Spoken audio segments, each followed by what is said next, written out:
The retired canine froze mid-step outside the art room, ears locked, eyes fixed, refusing to move another inch. Seconds later, a hidden trap door beneath the paint buckets cracked open, revealing a secret that had been buried for over 40 years. Here's what happened, but before we get into the story, drop a comment below. Let us know where you're watching from. It started with a soundless pause, so quiet it swallowed the clamor of the hallway. Officer Daniels had walked these school corridors dozens of times since Duke was brought back into his life.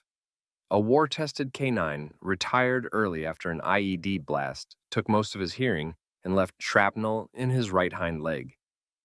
But this morning felt different. The air felt heavier, like the school itself was holding its breath. Students bustled around them, backpacks slung low, sneakers squeaking on the polished floors, yet Duke, ever alert and obedient, suddenly stopped. His paws planted squarely outside the art room, head tilted slightly, body taut like a drawn bow. Officer Daniels tugged the leash gently. "Come on, boy." Nothing. The Malinois didn't flinch. His eyes, those sharp, dark eyes that once spotted insurgents hiding in rubble-strewn streets, were locked on the base of the art room door. A few students glanced over, amused. One muttered, "Duke's glitching again."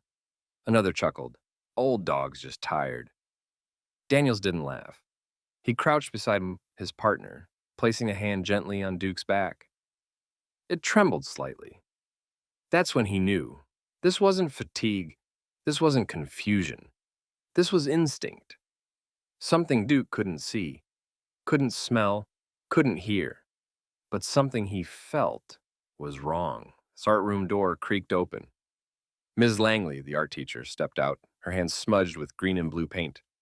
"Everything all right, officer?" she asked, glancing at Duke with a mix of curiosity and unease. Daniels opened his mouth to respond, but Duke let out a low, guttural growl. Not one of anger, but of warning. It was the same sound Daniels had heard once in Kandahar. Seconds before, Duke dragged him to the ground, just as a sniper's bullet shattered the wall behind them. He trusted that growl. "Ma'am, is anyone inside with you?" Daniels asked, rising slowly, his hand now resting near his holstered sidearm. "Just me. I was setting up supplies for the mural project. Got a donation of paint buckets this morning," she said, gesturing toward the cluttered corner inside the room. That's when it happened. A faint metallic click, so soft it could have been missed under any other circumstance. But Duke heard it, and he barked, sharp, rapid, urgent. Students nearby jumped. One girl screamed. Ms. Langley flinched, dropping the paintbrush she was holding. Daniels rushed forward just as a low rumble vibrated beneath the floorboards. The buckets in the corner shifted, and then with a bone-deep groan, the floor collapsed inward. Paint exploded like fireworks as a jagged hole tore open at the base of the wall. Beneath the shattered tiles, a wooden trapdoor, bound in rusted iron, stared back at them like an unblinking eye. Silence fell. Even the students stopped breathing. Daniels pulled Duke back, heart hammering. He stepped closer to the exposed opening, peered down, and what he saw would change everything Willow Ridge thought it knew about its past. Officer Daniels had seen Duke face down armed men in crumbling villages halfway across the world, had watched him leap into collapsing buildings and run through gunfire without hesitation. But never, not once, had he seen his partner freeze like this. The hallway around them remained loud and chaotic, a blur of middle school life. But in Daniel's ears, everything faded to a low hum, drowned out by the ringing in his instincts. Something was wrong. He crouched down, gently touching Duke's shoulder, feeling the vibration beneath the dog's skin like a coiled wire ready to snap. "Easy, boy," he murmured, though his voice trembled more than he'd admit. Duke didn't move. His eyes were locked on the corner inside the art room, the spot where sunlight filtered through dusty blinds and danced across a stack of paint buckets. That stack looked normal, innocent, but Duke didn't trust it, and that meant neither did Daniels. A nearby teacher passed, tossing a quick "good morning" without breaking stride, oblivious to the tension slicing through the air. Ms. Langley appeared in the doorway again, arms crossed, brow furrowed. He's done that before, she said. Sometimes just stares into space. PTSD or something, right? Daniels straightened slowly, eyes never leaving the art room. He's never stared without reason, he said, more to himself than to her. Duke shifted just slightly, as if trying to hold himself back, muscles trembling with restraint. Then, without warning, he lunged forward with a sharp bark that shattered the illusion of normalcy like glass. A few students nearby shrieked, one dropping a lunch tray with a metallic crash that echoed down the corridor. Ms. Langley stumbled backward, hitting the doorframe. Duke's paws slid across the tile as he pulled against the leash, trying to reach the paint buckets. Daniels held tight. "What is it, boy?" he asked, adrenaline now pulsing through him. He stepped into the room cautiously, following Duke's line of sight, heart thudding louder than the noise around him. The paint buckets were stacked neatly, maybe too neatly, as if someone wanted them to distract from something else. He nudged one with his boot, and it shifted slightly, revealing the barest sliver of a crack in the floor beneath. A strange, almost metallic smell tickled his nose, something out of place in the scent of paper, glue, and poster paint. "Miss Langley," he said carefully, "has this part of the floor always looked like this?" She glanced over and frowned. "I don't know. I usually keep that corner blocked off. There's always been something uneven there." Daniels knelt down, pressing his hand against the tile. It was cooler than the rest. And then, faint but unmistakable, came the sound, click. Duke went still. Daniels looked at the bucket again, now nudged just slightly off balance. Then came the groan, low, ancient, angry, and the floor gave way. Paint exploded. Screams followed, and beneath them all, the cold stare of a hidden trapdoor waited, dust-covered and patient, like it had been listening to children's laughter for decades, just waiting to be found. The bark shattered the usual morning rhythm, like a dropped plate in a silent room. Sharp, jarring, impossible to ignore.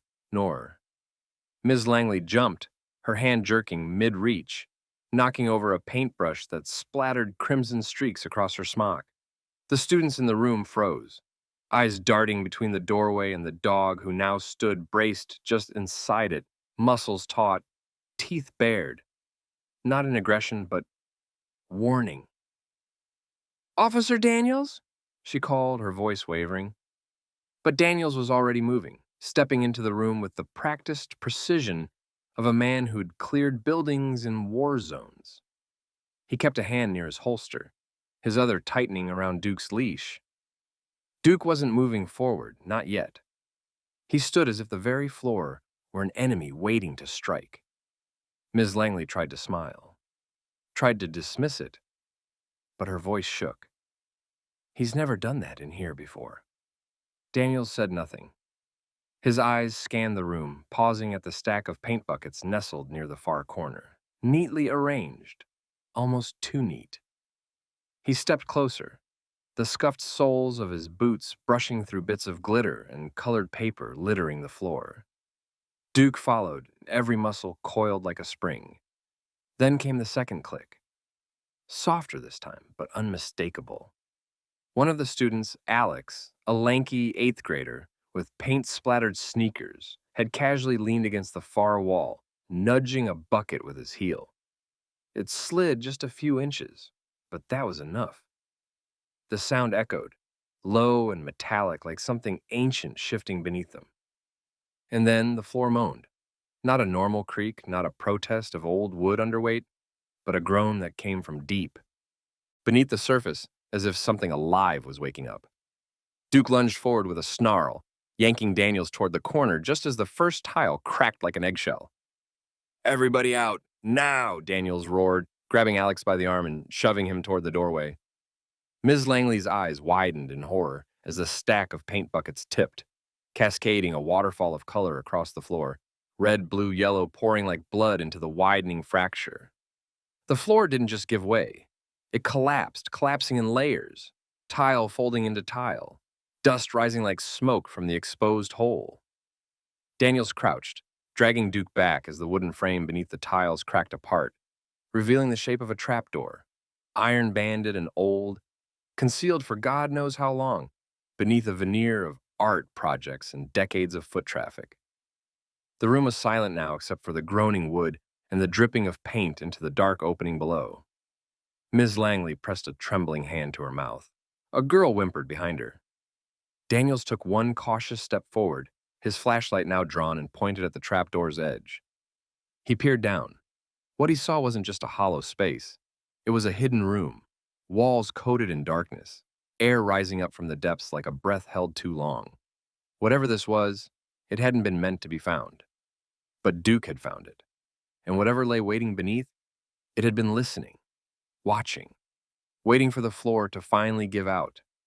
Panic surged through the room like a lightning strike, fast, fierce, electric. The girl who'd tripped landed hard, the scream of metal on tile as her shoe caught the edge of a tipping easel, nearly drowning out the sound of cracking floorboards. Paint buckets tumbled in all directions, sloshing bright trails of color across the linoleum, as if the art room itself were bleeding. Officer Daniels didn't hesitate. He lunged forward, seizing the student by the forearm, with just enough force to yank her back from the yawning darkness below. The floor beneath her shoes gave way a heartbeat later, tiles collapsing into splinters and dust. The trapdoor beneath had been waiting, not hidden by chance, but concealed by design. Its weathered wood lined with rusted iron bands that looked ancient, corroded, like something torn out of a Cold War bunker.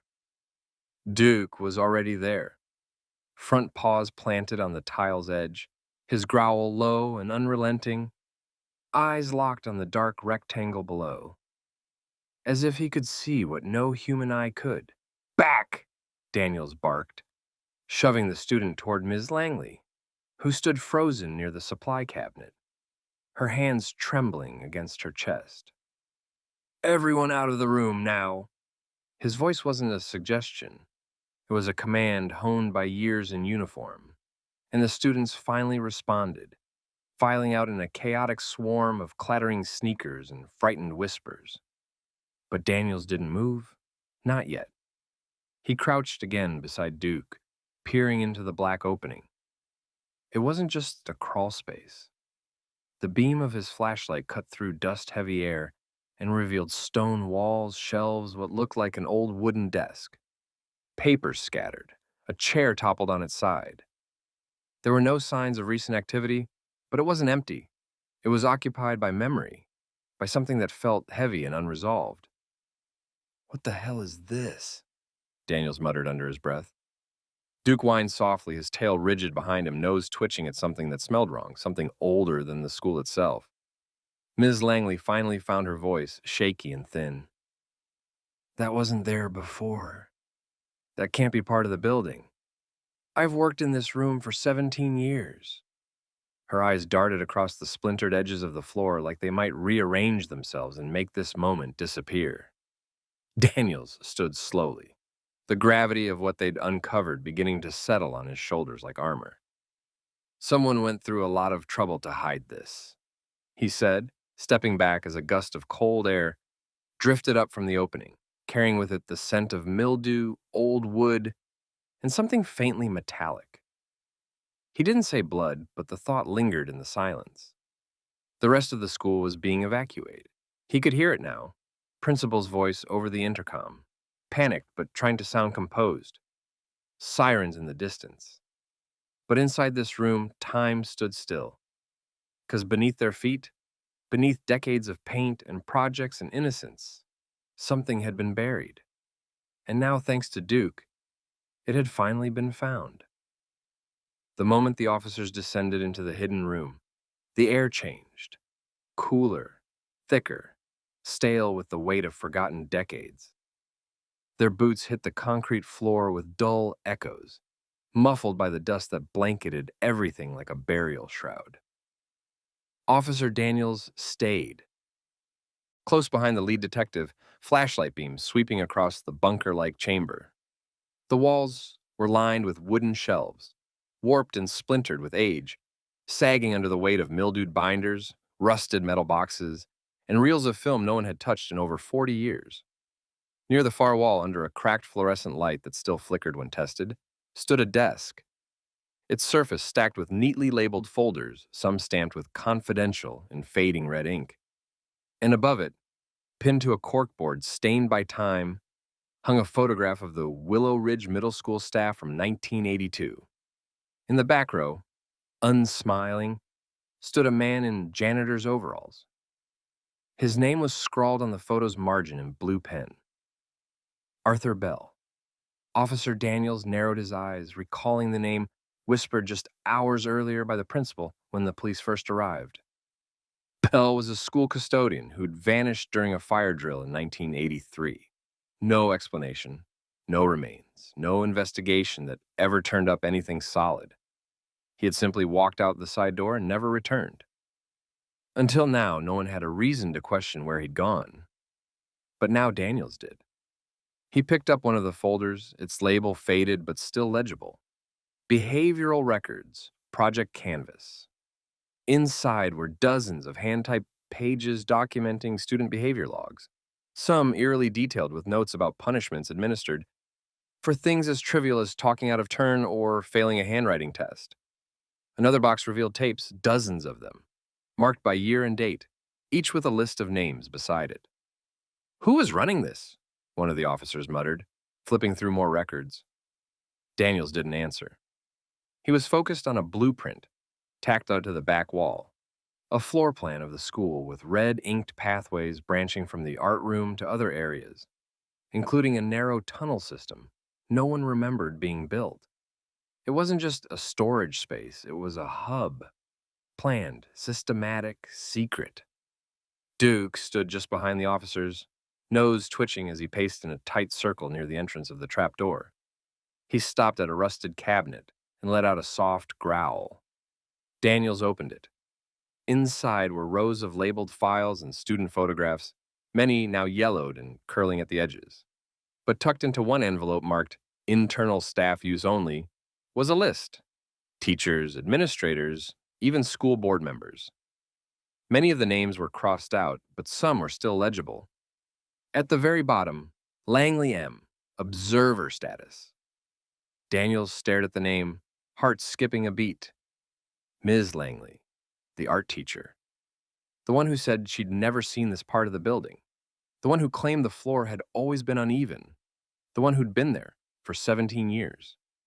And suddenly the story wasn't just about a missing janitor anymore, and it was about something far older, far darker, hidden right beneath their feet. The town of Willow Ridge hadn't spoken Arthur Bell's name in decades. Not since the day he clocked in for a routine Tuesday shift and never clocked out. Official reports labeled it a disappearance. Whispers in the teacher's lounge called it a nervous breakdown. But old-timers remembered something else. Strange noises beneath the school at night, janitorial carts left abandoned, and children claiming they heard footsteps in empty hallways long after the lights were off. Now, with Bell's hidden bunker unearthed beneath the art room, those whispers had grown louder, carried on every breath of shocked parents and every scroll of social media feeds that now buzzed with theories. The tapes, the ones meticulously labeled by year, grade, and student names, were no longer just artifacts. They were evidence. Officer Daniels stood in the basement of the town archive 2 days after the discovery, surrounded by the faint scent of mold and dust, flipping through records with brittle edges. A retired teacher had pointed him here, a woman named Mrs. Gallagher, who'd taught 3rd grade for 30 years. She hadn't come forward during the initial chaos, but when she heard about Bell's trap door, her voice cracked like old wood as she confessed, "We always knew something wasn't right." But no one wanted to ask questions that could get them fired. Daniels found Bell's employment file, hired in 1979, glowing reviews, a brief commendation for extra support during after-school programs. Then came the notes: exhibits controlling behavior with students, expressed interest in alternative discipline models, and one cryptic line, penned in red ink. Project Canvas, refer to board documentation, internal use only. Project Canvas. The words haunted him. Back at the school, investigators combed through every inch of the hidden room. More papers were found, memos from a now-defunct local. Education board initiative filled with psych jargon, and claims about improving student obedience through immersive feedback environments. The tapes, when played on an ancient reel to reel machine brought in by forensics, revealed dimly lit footage, kids sitting in a room, answering questions, some crying, some silent, all watched by Belle, who scribbled in notebooks behind two-way glass. In one clip, a young girl sat frozen, reciting the school's rules over and over, while Belle's voice echoed off screen, "Say it again until you understand." The horror didn't come from overt violence. It came from the normalization, the systematic coldness that seeped through every frame. But one face reappeared again and again in the tapes, not as a subject, but as a silent observer, always in the background. Ms. Langley. Younger, hair darker, expression blank. Sometimes she held a clipboard. Other times she stood just off to the side, hands folded. The question hanging in the air now wasn't whether she knew about Project Canvas. It was how much she had been part of it. Daniel stared at the paused footage, heart pounding as Duke lay beside him, ears perked toward the screen. What began as a retired dog's warning had become a town's reckoning. And the past, once buried in silence and concrete, was now rising, with every tape, every name, every whisper, demanding to be heard. The hum of the old projector filled the room, a soft, mechanical whine that seemed to echo louder in the stillness. The grainy black and white footage flickered on the portable screen, and Officer Daniels sat rigid, arms crossed tightly over his chest, watching with a mixture of disbelief and slow, simmering rage. Beside him, Detective Morales leaned forward, elbows on his knees, eyes narrowed as the scene unfolded. 5 children, no older than 10, led into the concrete-walled room by a man whose face, even in the low resolution, was unmistakably Arthur Bell. His posture was stiff, movements clinical, voice as cold as polished steel. "You will sit, you will listen, you will learn," Bell said, enunciating each word with a teacher's precision and a warden's detachment. The children obeyed, shuffling to their seats, expressions confused but fearful, like they already knew that this room wasn't about learning, not in any way that mattered. One by one, they were told to confess. The words Bell used repeatedly, like this was church, and he was the high priest of punishment. "Tell us what you did," he demanded of a girl with pigtails and scuffed shoes. She stammered, eyes wide. I talked during spelling." Bell didn't raise his voice. He simply wrote something down and moved into the next child. Duke, who had been lying beside Daniel's chair, suddenly whined and rose, pacing in a tight circle, his body tense. Daniels looked down. The dog's ears were flat, tail stiff, eyes locked on the screen like he recognized something, like that voice had been burned into his memory. Daniels reached a hand down to steady him, but Duke flinched, a tremor running through his muscles. "He remembers," Daniels muttered under his breath. "He knows that voice." Then, as the footage continued, the camera panned slightly and captured the edge of the room Bell had kept out of sight, a shadowed corner barely lit, and there she was, a young woman standing silently, clipboard in hand, face half lit by a hanging bulb. She didn't speak, didn't intervene. She just watched. Her name wasn't spoken aloud, but Daniels didn't need it to be. He knew that face. Even younger, even in low resolution, the unmistakable features of Ms. Langley were clear. "She was there," Daniel said, voice hard. "She was part of this." Morales nodded slowly. "Question is, how much did she know? And why is she still here?" The footage ended abruptly, cutting to static before whirring off. More tapes were stacked nearby, all labeled, all dated, all waiting to be played. Daniels stared at the dusty boxes like they were coffins, each one holding a piece of a buried truth the town had worked hard to forget. But the past, teeth. And now, it was biting back. Outside, the sun dipped behind storm clouds, casting long shadows across the school grounds. The art room remained sealed, crime scene tape fluttering in the wind. And inside the viewing room, Duke sat again, gaze fixed on the blank screen, waiting, as if he knew that the worst of it hadn't even been shown yet. The interrogation room was stark, sterile, and silent except for the low hum of the overhead light and the steady tick of the wall clock, counting down the seconds like a metronome of unraveling truth. Ms. Langley sat across from Officer Daniels and Detective Morales. Her usually composed posture slouched, eyes darting anywhere but at the screen showing the frozen image of her younger self on the paused tape. Her hands trembled slightly in her lap, knuckles pale. At first, she clung to her story, said she didn't remember, claimed the footage was too grainy, insisted the person in the video could be anyone. But Duke sat just a few feet away, his eyes fixed on her, unmoving. His presence less like a dog and more like a conscience made flesh. When Morales pressed her, calmly, relentlessly, about her connection to Arthur Bell, her voice wavered. He was just the janitor, she said. He kept to himself. Daniels leaned forward, fingers laced. Then why are you on 6 separate tapes standing in that room, watching? The silence that followed wasn't defensive. It was broken. A crack split her expression, and she exhaled in a sound more sob than breath. Because I was one of them, she said at last, voice small, words trembling like leaves in wind. One of the kids. I was 8 the first time he brought me in. Morales didn't speak.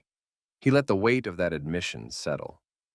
Daniel said nothing either, just watched her, watched the layers peel away as her face twisted with a pain she'd hidden for years.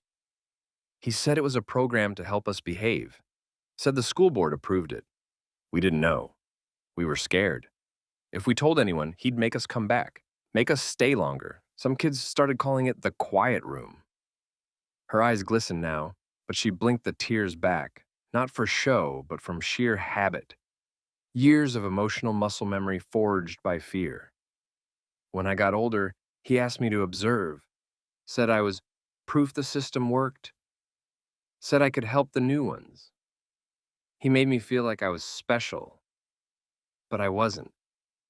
I was just broken. She dropped her gaze to the floor. When it ended, they made it disappear. Board changed, records vanished, room sealed. No one wanted a scandal. Daniels studied her face, looking not just for guilt, but for sincerity. He saw both. And you stayed? He asked. All these years? I thought if I stayed, I could make sure it never happened again. She whispered, but I never spoke, I never warned anyone. And that silence, it had let it all stay buried. Duke let out a low sound, not a growl, not a whine, something in between. Recognition. Resignation. The kind of sound that meant the scent matched the memory. Daniel stood, his jaw tight. Sometimes, Ms. Langley, silence isn't protection, it's permission. And with that, the truth officially entered the record, dragged out from beneath paint buckets, concrete, and decades of denial. Because memory doesn't die. Not in the mind of a child, and not in the soul of a dog who never forgets.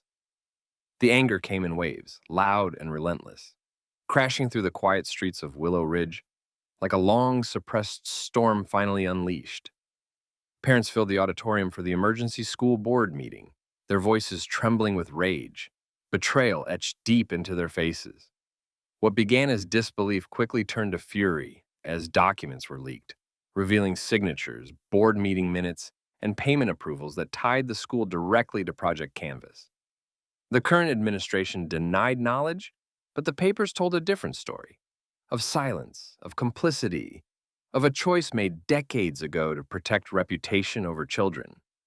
Former students, now adults with children of their own, stepped forward in news interviews and local town halls, some choking back tears, others speaking with the hardened edge of someone who had carried trauma like a secret weight for too long. They remembered the room, not by name, but by feeling. Cold, still. A place where Time slowed, and truth was shaped by fear. One woman held up her school photo and said she hadn't smiled like that again for years. Lawsuits followed quickly.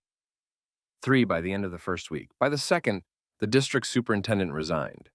The third brought an external investigation and federal interest. Reporters parked outside the school, their cameras pointed toward the taped-off art room where yellow warning signs fluttered like flags of surrender. The town's picturesque calm was broken. People whispered in grocery aisles, exchanged glances at traffic lights, spoke in urgent tones in diners and coffee shops where, just weeks earlier, the biggest concern was the football team's losing streak. But amid the turmoil, one figure remained untouched by doubt: Duke.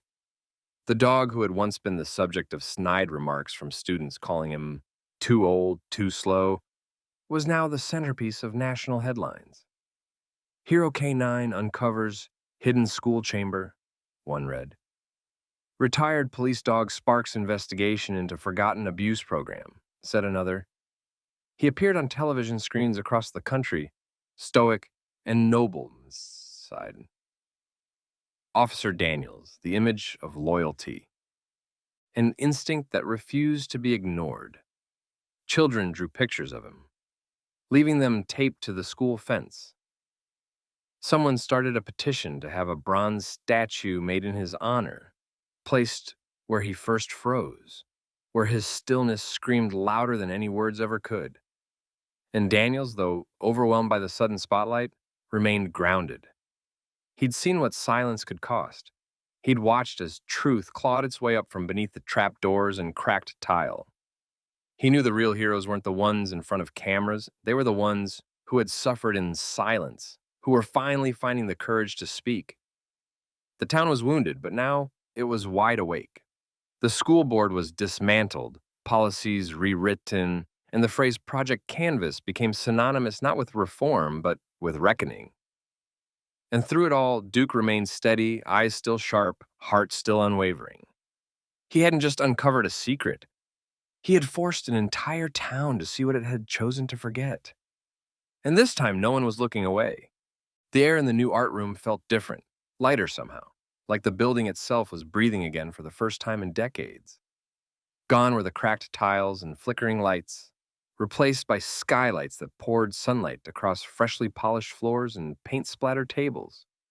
Laughter filled the space again, not nervous or forced, but genuine, the kind that dances at the edges of creativity. The mural on the north wall stretched 12 feet wide, a student-led project that had taken weeks of after-school work, late nights, and more than a few tears. At the center of it stood Duke, eyes steady, chest out, painted in rich tones that somehow captured both his strength and gentleness. He stood at the threshold of a shadowed hallway, the kind painted in deep blues and dark purples. But behind him was a burst of color. Children running, hands raised, light flooding forward like a sunrise breaking through storm clouds. Beneath the mural, in careful gold lettering, the students had painted a quote. Sometimes the only hero is the one who never speaks, but never stops listening. Officer Daniels stood before it on opening day, one hand resting on Duke's back as the students, faculty, and parents applauded. He wore no uniform now. He had turned in his badge 2 weeks earlier, closing the door on decades of service that had taken him from deserts halfway across the world to school hallways lined with lockers and secrets. But he hadn't walked away. Not really. In the quiet weeks that followed the investigation, after the lawsuits were filed and the cameras faded, Daniels founded the Canvas Trust, an organization named not for the project that had caused so much harm, but for the power of what art and truth could become when paired with courage. Its mission was simple: uncover buried truths in America's schools, give voice to the silenced, and ensure that what had happened in Willow Ridge would never be hidden again. Duke was its symbol, his image stamped across their website, newsletters, and badges worn by the team of counselors, investigators, and educators now traveling from district to district, armed not with suspicion, but with questions and the will to listen. Ms. Langley had resigned quietly but on her own terms, leaving behind a handwritten apology letter addressed to the town. Some accepted it, others never would. But her name no longer stirred silence, it stirred conversation. And that, in Daniel's mind, was progress. As the ceremony wrapped up, Duke lay at Daniel's feet, tail thumping slowly against the floor. A young boy approached him, crouching to run small fingers through his fur. "He saved us, didn't he?" the boy asked. Daniels nodded, voice low. "He heard what we didn't want to hear, and he made us listen." The crowd began to disperse, but Duke stayed still, eyes on the mural. And somewhere in that painted line between shadow and light, a new story had already begun. One not built on silence, but on the courage to finally speak.